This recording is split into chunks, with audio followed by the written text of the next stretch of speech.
कृष्ण गोविंद हरे मुरारे हे नाथ नारायण वासुदेव श्री कृष्ण गोविंद हरे मुरारे हे नाथ नारायण वासुदेव हे नाथ नारायण वासुदेव हे नाथ नारायण वासुदेव हे नाथ नारायण वासुदेव हे नाथ नारायण वासुदेव श्री कृष्ण गोविंद हरे मुरारे हे नाथ नारायण वासुदेव हरे राम राम राम हरे हरे हरे कृष्ण कृष्ण कृष्ण हरे हरे हरे राम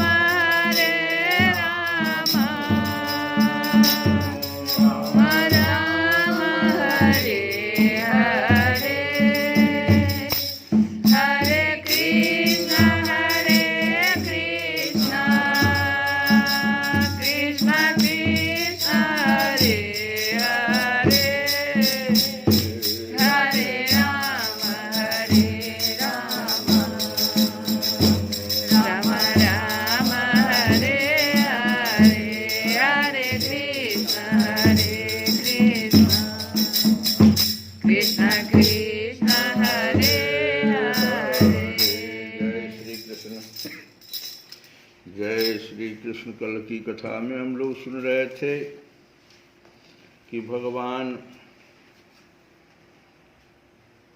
के प्रश्नों का उत्तर रुक्मिणी जी बहुत ही सोच समझ कर दे रही हैं। रुक्मिणी जी कह रही हैं कि जगत में जीव के लिए जितने भी वांछनीय पदार्थ हैं, धर्म अर्थ काम मोक्ष, उन सब के रूप में आप ही प्रकट हैं, लेकिन विचारशील पुरुष आपको प्राप्त करने के लिए सब कुछ छोड़ देते हैं। बहुत बड़ी बात ये, धर्म अर्थ काम मोक्ष नहीं प्राप्त करना कोई चाहते, आपको प्राप्त करना चाहते, जो विवेक विचारशील पुरुष है। कहती हैं कि मैंने जानबूझकर उन ब्रह्मा और देवराज इंद्र आदि का भी इसीलिए परित्याग कर दिया, क्योंकि आपके भौहों के इशारे से काल जो है अपने वेग से सबकी आशा अभिलाषाओं पर पानी फेर देता है। तो इस शिशुपाल दंतवक्र और जरासंध की तो बात ही क्या है। सर्वेश्वर आर्यपुत्र, आपकी यह बात किसी प्रकार युक्ति संगत नहीं मालूम होती कि आप राजाओं से भयभीत होकर समुद्र में आ बसे हैं, क्योंकि आपने केवल अपने सारंग धनुष के टंकार से मेरे विवाह के समय आए हुए समस्त राजाओं को भगाकर अपने चरणों में समर्पित मुझ दासी को उसी प्रकार हरण कर लिया जैसे सिंह अपनी कर्कश ध्वनि से वन पशुओं को भगाकर अपना भाग ले आवे। कमल नयन, आप कैसे कहते हैं कि जो मेरा अनुसरण करता है उसे प्रायः कष्ट ही उठाना पड़ता है? भगवान ने सब प्रश्न उठाए थे। प्राचीन काल के अंग, पृथु, भरत, ययाति और गय आदि जो बड़े बड़े राजेश्वर अपना अपना एक छत्र साम्राज्य छोड़कर आपको पाने की अभिलाषा से तपस्या करने वन में चले गए थे, वे आपके मार्ग का अनुसरण करने के कारण क्या किसी प्रकार का कष्ट उठा रहे हैं? आप कहते हैं कि तुम और किसी राजकुमार का वर्ण कर लो, तुम और किसी राजकुमार का वर्ण करो। भगवान, आप समस्त गुणों के एकमात्र आश्रय हैं। बड़े बड़े संत आपके चरण कमलों की सुगंध का बखान करते रहते हैं। उसका आश्रय लेने मात्र से लोग संसार के पाप ताप से मुक्त हो जाते हैं। लक्ष्मी सर्वदा उन्हीं में निवास करती है। फिर आप बतलाइए कि अपने स्वार्थ और परमार्थ को भली भांति समझने वाली ऐसी कौन सी स्त्री है जिसे एक बार उन चरण कमलों की सुगंध सूंघने को मिल जाए और फिर वह उनका तिरस्कार करके ऐसे लोगों को वरण करे जो सदा सत्य, रोग, जन्म, जरा आदि भयों से युक्त हैं। कोई भी बुद्धिमती स्त्री ऐसा नहीं कर सकती। प्रभु, आप सारे जगत के एकमात्र स्वामी हैं। आप ही इस लोक और परलोक में समस्त आशाओं को पूर्ण करने वाले एवं आत्मा हैं। मैंने आपको अपने अनुरूप समझकर ही वरण किया है। मुझे अपने कर्मों के अनुसार विभिन्न योनियों में भटकना पड़े, इसकी मुझको परवाह नहीं है। मेरी एकमात्र अभिलाषा यही है कि मैं सदा अपना भजन करने वालों का मिथ्या संसार भ्रम निवृत्त करने वाले तथा उन्हें अपना स्वरूप तक दे डालने वाले आप परमेश्वर के चरणों की शरण में रहूं। अच्युत, शत्रुसूदन, गधों के समान घर का बोझा ढोने वाले, बैलों के समान गृहस्थी के व्यापारों में जुटे रहकर कष्ट उठाने वाले, कुत्तों के समान तिरस्कार सहने वाले, बिलाव के समान कृपण और हिंसक तथा कृत दासों के समान स्त्री की सेवा करने वाले शिशुपाल आदि राजा लोग, जिन्हें वर्ण करने के लिए आपने मुझे संकेत किया है, उसी अभाग्नि स्त्री के पति हों, जिनके कानों में भगवान शंकर, ब्रह्मा आदि देवेश्वरों की सभा में गाई जाने वाली आपकी लीला कथा ने प्रवेश नहीं किया है। यह मनुष्य का शरीर जीवित रहा होने पर भी मुर्दा ही है। ऊपर से चमड़ी, दाढ़ी, मूछें, रोएं, नख और केशों से ढका हुआ है, परंतु इसके भीतर मांस, हड्डी, खून, कीड़े, मलमूत्र, कफ, पित्त और वायु भरे पड़े हैं। इसे वही मूढ़ स्त्री अपना प्रियतम पति समझकर सेवन करती है, जिसे कभी आपके चरणारविंद के मकरंद की सुगंध सूंघने को नहीं मिली है। कमल नयन, आप आत्माराम हैं, मैं सुंदरी अथवा गुणवती हूँ, इन बातों पर आपकी दृष्टि नहीं जाती, अतः आपका उदासीन रहना स्वाभाविक है। फिर भी आपके चरण कमलों में मेरा सुदृढ़ अनुराग हो, यही मेरी अभिलाषा है। जब आप इस संसार की अभिवृद्धि के लिए उत्कट रजोगुण स्वीकार करके मेरी ओर देखते हैं, तब वह भी आपका परम अनुग्रह ही है। मधुसूदन, आपने कहा कि किसी अनुरूप वर को वर्ण कर लो। मैं आपकी इस बात को भी झूठ नहीं मानती, क्योंकि कभी कभी एक पुरुष के द्वारा जीती जाने पर भी काशी नरेश की कन्या अम्बा के समान किसी किसी की दूसरे पुरुष में भी प्रीति रहती है। उल्टा स्त्री का मन तो विवाह हो जाने पर भी नए नए पुरुषों की ओर खिंचता रहता है। बुद्धिमान पुरुष को चाहिए कि वह ऐसी उल्टा स्त्री को अपने पास न रखे। उसे अपनाने वाला पुरुष लोक और परलोक दोनों खो बैठता है, उभय भ्रष्ट हो जाता है। ये बात कह करके रुक्मिणी जी चुप हो गई और एक भाव वहाँ पर जो स्त्री को भगवान के प्रति आता है कि तुम रूठे रहो मोहन, हम तुम्हें मना लेंगे। तुम रूठे रहो मोहन, हम तुम्हें मना लेंगे। आहों में असर होगा, घर बैठे बुला लेंगे। तुम रूठे रहो मोहन, हम तुम्हें मना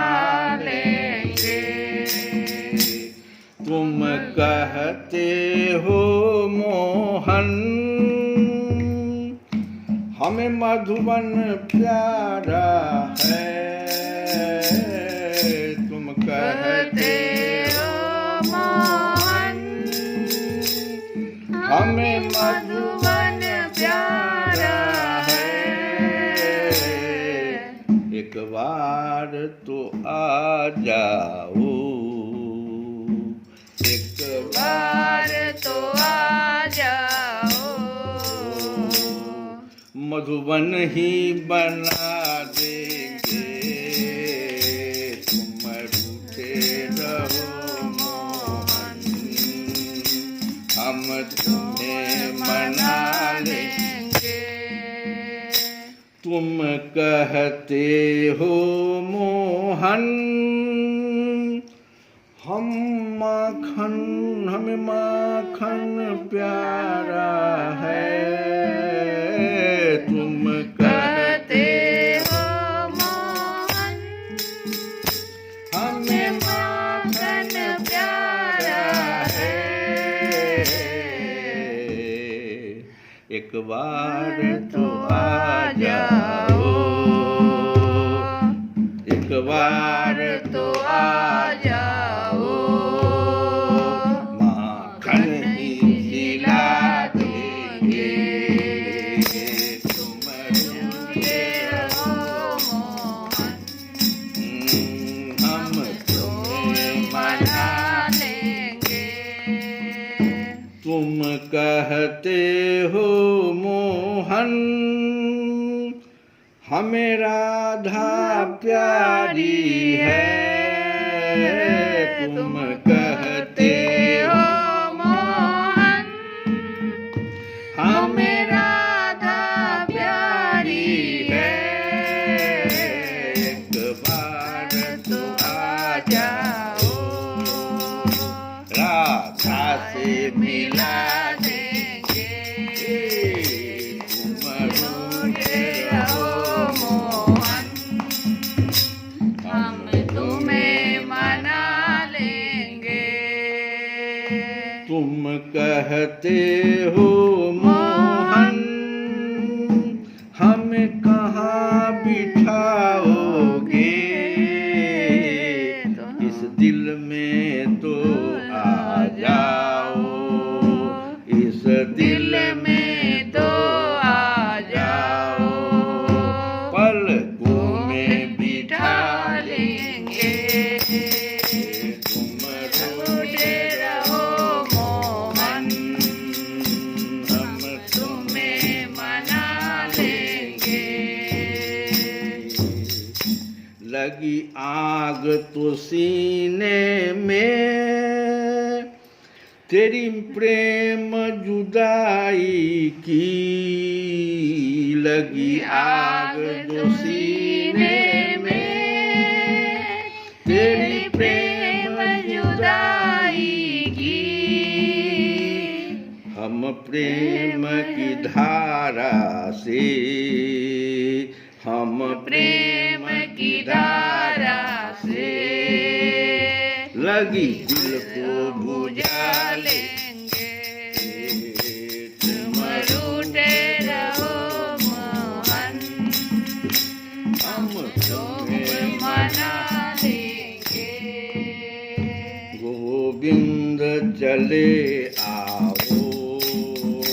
गोपाल चले आओ, गोविंद चले आओ, गोपाल चले आओ। हे मुरलीधर माधव नंदलाल चले आओ, हे मुरलीधर माधव नंदलाल चले आओ। हे आनंद घन मोहन रसराज चले आओ, हे आनंद घन मोहन